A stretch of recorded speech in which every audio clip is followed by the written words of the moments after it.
Hello guys, Assalamu alaikum. Welcome to my channel Student Platform 82. Please subscribe and press the bell button to get my video easily.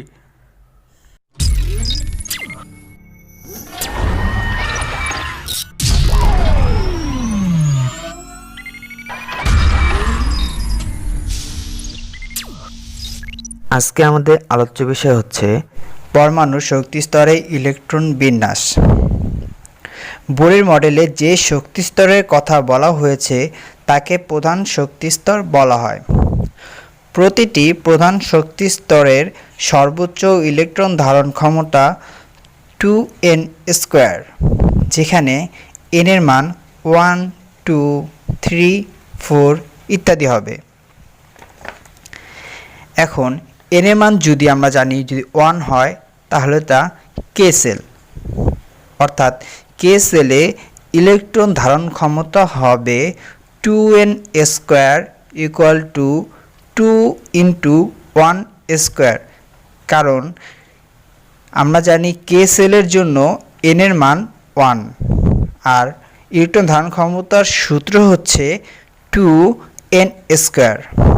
সুতরাং আমরা এখানে লিখব 2 into 1 square equal to 2, অর্থাৎ কে সেলের জন্য electron ধারণ ক্ষমতা হচ্ছে 2, অর্থাৎ প্রধান শক্তি স্তরে সর্বোচ্চ ইলেকট্রন ধারণ ক্ষমতা হবে 2, কে সেলের সর্বোচ্চ ইলেকট্রন ধারণ ক্ষমতা 2। এখন আমরা একটা উদাহরণের মাধ্যমে একটি বিস্তারিত আলোচনা করব। ধরি সোডিয়ামের পারমাণবিক সংখ্যা 11, তাই কে শক্তি স্তরে 2টি ইলেকট্রন এবং ক্যাপিটাল এল প্রধান শক্তি স্তরে 8টি, বাকি যে একটা ইলেকট্রন থাকবে তা এম শক্তি স্তরে প্রবেশ করবে।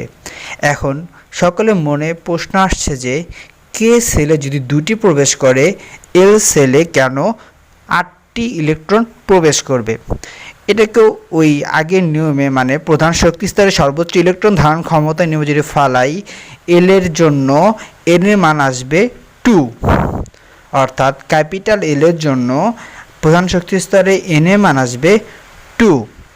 এখন আমরা যদি বসাই তাহলে আসবে 2 ইন্টু 2 স্কোয়ার, 2 স্কোয়ার মানে 4, এই 4কে 2 দিয়ে গুণ করলে আমরা পাবো 8, অর্থাৎ এল শক্তি স্তরে 8টি ইলেকট্রন প্রবেশ করবে।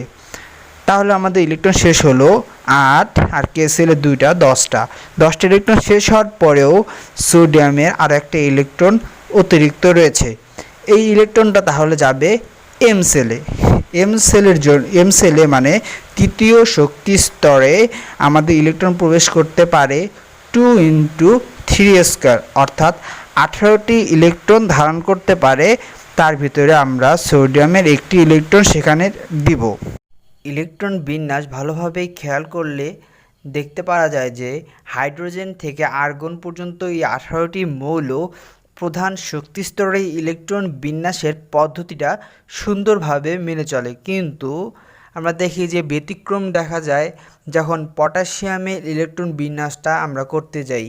পটাশিয়ামের পর থেকে পরবর্তী মৌলগুলোতে ইলেকট্রন বিন্যাসের যে ব্যতিক্রম দেখা যায় তা বোঝার জন্য আমাদের উপশক্তি স্তরের ধারণাটি থাকতে হবে। এখন আমরা জেনে নেই উপশক্তি স্তর জিনিসটা কি, অরবিটালটা কি। প্রতিটি প্রধান শক্তি স্তর এন দিয়ে চিহ্নিত করা হয়। এই শক্তি স্তরগুলো আবার উপশক্তি স্তরে বিভক্ত থাকে। এই উপশক্তি স্তরকে স্মল এল দ্বারা চিহ্নিত করা হয়, অবশ্যই স্মল এল হবে। এই স্মল এল এর মান 0 থেকে n-1 পর্যন্ত হতে পারে। এই স্মল এল এর মানের 0 থেকে n-1 পর্যন্ত যে হয়, এই উপশক্তি স্তরগুলোকে অরবিটাল বলা হয়। এই উপশক্তি স্তর বা অরবিটালগুলোকে SPDF ইত্যাদি নামে আখ্যায়িত করা হয়। এল এর মানের পরিবর্তনের সাথে সাথে তার উপশক্তি স্তরের নামেরও পরিবর্তিত হয়। যদি n এর মান 1 হয় তাহলে এল এর মান হবে 0, অরবিটালটি হবে 1s, n এর মান যদি 2 হয় তাহলে স্মল l এর মান হবে 0, n মাইনাস 1 মানে 2 মাইনাস 1 ইকুয়াল টু 1, অর্থাৎ n এর মান 2 এর জন্য l এর মান হবে 0, 1। অরবিটাল থাকবে তখন দুইটি, 2s এবং 2p। এভাবে n এর মান যদি 4 হয় l এর মান হবে 0, 1, 2, 3। অরবিটাল হবে 4টি, 4s, 4p, 4d, 4f। এখন n এর মান যদি 5 হয় তাহলে তার অরবিটাল সংখ্যা বা l এর মান হবে 0, 1, 2, 3, 4, অর্থাৎ এখানে অরবিটাল থাকবে 5টি। প্রতিটি অরবিটালে ইলেকট্রন সংখ্যা হবে 2 × 2l + 1। প্রতিটি পূর্ণ শক্তি স্তরে ইলেকট্রনের সংখ্যা হচ্ছে 2n², কিন্তু প্রতিটি অরবিটালে ইলেকট্রন সংখ্যা হচ্ছে 2 × 2l + 1। এখন আমরা আলোচনা করব পরমাণুতে ইলেকট্রন বিন্যাসের নীতি। পরমাণুতে ইলেকট্রন প্রথমে সর্বনিম্ন শক্তি স্তর অরবিটালে প্রবেশ করে এবং ক্রমান্বয়ে শক্তিশালী অরবিটালে প্রবেশ করে। যে অরবিটালের n প্লাস স্মল l এর মান কম তার শক্তি কম ধরা হয়, সে অরবিটালে ইলেকট্রন আগে প্রবেশ করবে। আর যে অরবিটালে n প্লাস l এর মান বেশি তার শক্তি বেশি হয়, তাই সেখানে ইলেকট্রন পরে প্রবেশ করবে। এখন আমরা একটি উদাহরণের মাধ্যমে ক্লিয়ার হয়ে যাব। 3d অরবিটালের জন্য n এর মান 3, স্মল l এর মান 2, অতএব n প্লাস l এর মান হবে 3 + 2 = 5। আবার 4s অরবিটালের জন্য n এর মান 4, l এর মান হবে 0, অতএব n প্লাস l এর মান হবে 4 + 0 = 4। কাজেই 3d অরবিটালের চেয়ে 4s অরবিটালে কম শক্তি সম্পন্ন। যেহেতু 4s অরবিটালের n প্লাস l এর মান 4 এবং 3d অরবিটালের n প্লাস l এর মান 5 যা বড়, অর্থাৎ 3d অরবিটালের শক্তি 4s অরবিটালের শক্তির চেয়ে বেশি হওয়ার কারণে 4s অরবিটালে ইলেকট্রন প্রথমে প্রবেশ করবে। 4s অরবিটাল পূরণ হওয়ার পরে ইলেকট্রনগুলো 3d অরবিটালে প্রবেশ করবে। দুটি অরবিটালের n প্লাস l এর মান যদি সমান হয় তাহলে তো বিপদটা হওয়ার কথা, কারণ আমরা তো জানি যে যদি কম বেশি হয় তাহলে কম শক্তি স্তরে আগে ইলেকট্রন প্রবেশ করবে, বেশি শক্তি স্তরে পরে ইলেকট্রন প্রবেশ করবে। এখন প্রশ্ন হচ্ছে দুটির মান যদি সমান হয় তাহলে কি হবে? আচ্ছা, আমরা এর সমাধান এখনই দিয়ে দেব। দুটি অরবিটালের n প্লাস l এর মান যদি সমান হয় তাহলে সেই অরবিটালটিতে n এর মান কম।